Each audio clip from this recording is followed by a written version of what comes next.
और अब बड़ी खबर का रुख करेंगे बुलेटिन में। कोरोना की सूरत-ए-हाल पर वज़ीर आला योगी आदित्यनाथ ने बयान दिया है और कहा कि कोरोना की तीसरी लहर आई, मगर ये लहर दूसरी लहर की तरह खतरनाक नहीं है।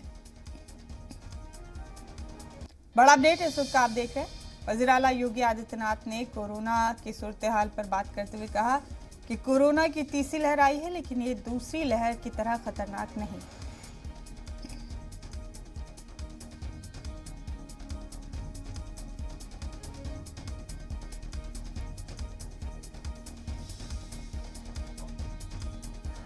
कोरोना महामारी की तीसरी लहर यानी थर्ड वेव